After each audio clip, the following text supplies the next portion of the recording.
DIY 教室。壁に開いた穴の補修方法。この壁に開いてしまった大きめの穴を補修します。こちらを使って DIY していきます。補修に使う壁紙も用意しましょう。補修用のプレートを穴にかぶせ補強します。アルミプレートのサイズが塞げる穴の大きさになります。補修する穴の上にリペアプレートを置き、それに合わせて印をつけます。アルミプレートの部分から外側へ10センチほど大きめに印をつけて、その線に沿ってカッターで切り込みを入れます。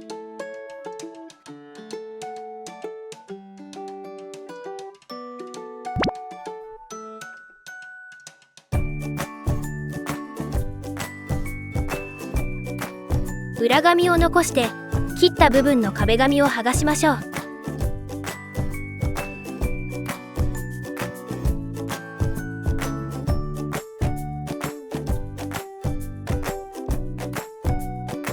リペアプレートの台紙を剥がします。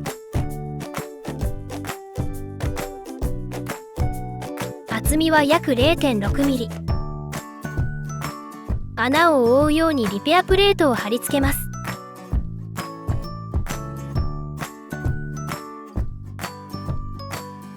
しっかりした強度で穴を埋めることができます。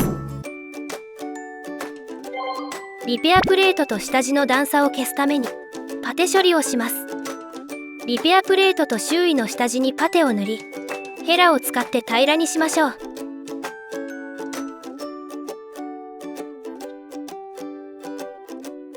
下地との段差がなくなるように薄く塗りのばします。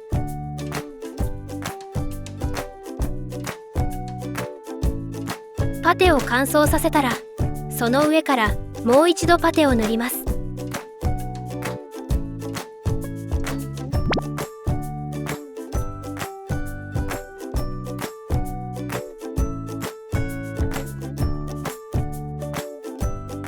2回パテを塗り、完全に乾燥させてからサンドペーパーでなだらかに仕上げましょう。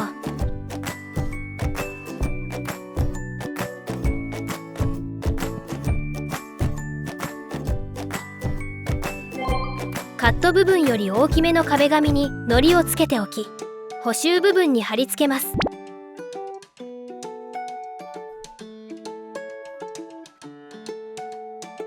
壁紙が重なった部分の内側から2、3センチのラインで重なった2枚の壁紙を一緒にカットしましょう。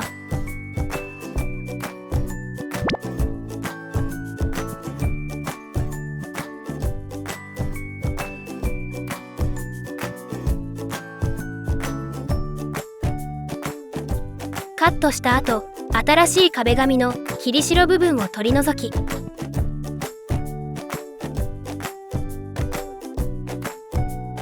上の壁紙をめくりながら下の壁紙の切り代部分を剥がします。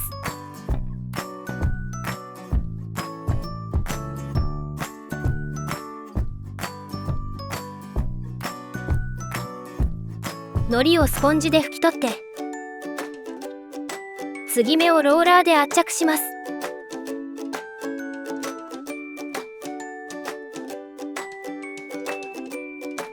はみ出た糊をしっかり拭き取って、半日以上糊を乾燥させたら補修完了です。